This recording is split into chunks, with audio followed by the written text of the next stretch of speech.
कभी कभी लोग मुझसे पूछते हैं कि ओशो, आपकी यौन नीति, सेक्सुअल एथिक्स क्या है? और मैं हंस देता हूं, क्योंकि मैं देखता हूं दुनिया में अब तक जो भी यौन नैतिकता बनाई गई है वह सब की सब दमन पर आधारित रही है। सभ्यताओं ने, धर्मों ने, आचार्यों ने, सबने यही कहा, सेक्स पाप है, इसे दबाना चाहिए। और जब भी कोई चीज दबाई जाती है वह और मजबूत होकर लौटती है। यह ठीक वैसा ही है जैसे किसी झरने को पत्थर से रोक दो।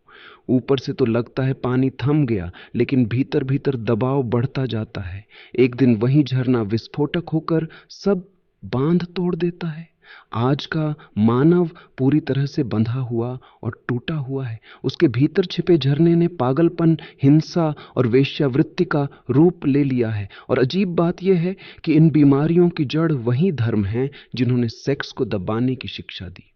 मैं तुमसे कहता हूं, सेक्स न तो पाप है न पुण्य, वह केवल स्वाभाविक है। जैसे भूख लगना, प्यास लगना स्वाभाविक है, वैसे ही यौन ऊर्जा भी स्वाभाविक है। लेकिन याद रखना, यह ऊर्जा साधारण नहीं है। यह वही शक्ति है जिससे तुम पैदा हुए हो। यह वही ऊर्जा है जिससे पूरी सृष्टि चल रही है। अगर इस ऊर्जा को दबा दिया जाए तो यह तुम्हें जला देगी, और अगर इसे ध्यान के साथ जोड़ा जाए तो यही तुम्हें परमात्मा तक पहुंचा सकती है। एक बार एक बुजुर्ग पंडित मेरे पास आए। वे कहने लगे, ओशो, विवाह समाज की नींव है। अगर विवाह टूट गया तो समाज भी टूट जाएगा। मैंने कहा, पंडित जी, विवाह अगर केवल कानून पर खड़ा है तो वह पहले ही टूट चुका है। विवाह तभी तक सत्य है जब तक प्रेम है। जहां प्रेम समाप्त वहां विवाह भी समाप्त।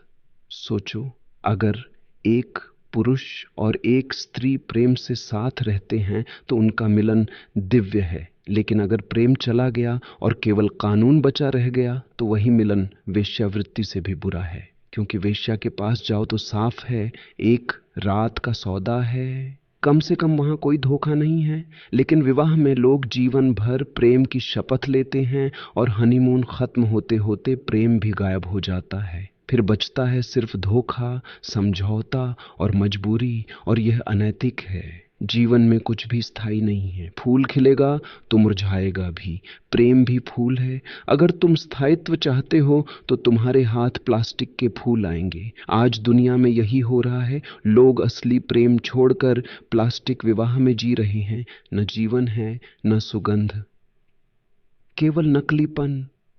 यही कारण है कि रिश्ते बोझ बन गए हैं। अब सवाल उठता है, अगर सेक्स केवल बच्चों को पैदा करने तक सीमित नहीं है तो फिर उसका प्रयोजन क्या है? जानवरों को देखो, वे साल भर यौन क्रिया नहीं करते।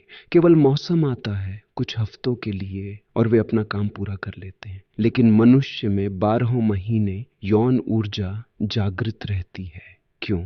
यह संकेत है कि मनुष्य की यौन ऊर्जा का मकसद केवल प्रजनन नहीं है। अस्तित्व ने तुम्हें अतिरिक्त ऊर्जा दी है ताकि तुम उसे रूपांतरित कर सको। उसे कला में बदलो, संगीत में बदलो, ध्यान में बदलो। जब तुम प्रेम में डूबकर चरम सुख तक पहुंचते हो, उस क्षण क्या होता है? तुम्हारा अहंकार पिघल जाता है, समय ठहर जाता है, मन शून्य हो जाता है, तुम सिर्फ अस्तित्व हो जाते हो। ये ही ध्यान के लक्षण हैं। इसीलिए मैंने हमेशा कहा है, जहां सेक्स का चरम समाप्त होता है वहीं ध्यान शुरू होता है। कल्पना करो, कोई प्राचीन आर्षि प्रेम करता है, वह चरम सुख तक पहुंचता है और अचानक अनुभव करता है, मन रुक गया, समय ठहर गया, अहंकार गायब है। वह सोचता है, क्या यह अनुभव सेक्स के बिना भी पाया जा सकता है? यहीं से ध्यान की खोज शुरू हुई। धीरे धीरे बुद्धिमान लोगों ने जाना कि वही अनुभूति जो सेक्स में थोड़ी देर के लिए मिलती है वह ध्यान से स्थायी रूप में मिल सकती है। इसलिए कहता हूं, अगर सेक्स ना होता तो शायद ध्यान की खोज भी ना होती। लेकिन धर्मों ने क्या किया? उन्होंने सेक्स को शत्रु घोषित कर दिया, और जब तुम ऊर्जा को दबाते हो तो वह किसी न किसी विकृति में बाहर आती है। फ्रायड ने सिद्ध किया कि दबा हुआ सेक्स ही सारी मानसिक बीमारियों की जड़ है, लेकिन उसका काम केवल आधा था। उसने रिप्रेशन के खिलाफ आवाज उठाई, लेकिन ट्रांसफॉर्मेशन का मार्ग नहीं बताया। मेरा काम वहीं से शुरू होता है। मैं कहता हूं, सेक्स को दबाओ मत, सेक्स को रूपांतरित करो, उसे प्रेम से जोड़ो, प्रेम को ध्यान से जोड़ो, तब वही ऊर्जा तुम्हें पुनर्जन्म देगी। एक बार एक साधु मेरे पास आया। वह बोला, ओशो, मैंने 30 साल ब्रह्मचर्य साधना की, फिर भी मन में काम उठता है, क्या करूं? मैंने कहा, तूने 30 साल बर्बाद कर दिए क्योंकि तूने सोचा कि सेक्स दुश्मन है।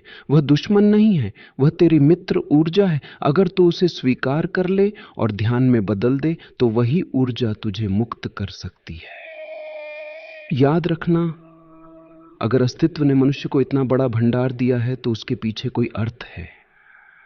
प्रजनन तो कुछ हफ्तों में हो सकता था, फिर यह अतिरिक्त ऊर्जा क्यों? क्योंकि अस्तित्व चाहता है कि तुम इस ऊर्जा को अपने भीतर की ज्योति में बदलो। यह ऊर्जा तुम्हें बच्चे भी दे सकती है और यह तुम्हें नया जन्म भी दे सकती है। सेक्स तुम्हारा शत्रु नहीं है, सेक्स तुम्हारा बीज है। अगर उसे दबाओगे तो वह जहर बनेगा, अगर उसे ध्यान में बदल दोगे तो वही तुम्हें बुद्ध बना देगा। मेरी यौन नीति बहुत सरल है। प्रेम ही एकमात्र नियम है। जहां प्रेम है वहां संबंध पवित्र है, जहां प्रेम नहीं है वहां सब पाखंड है। और याद रखना, बात और सेक्स प्लस ध्यान, आर्टिस्ट, समाधि,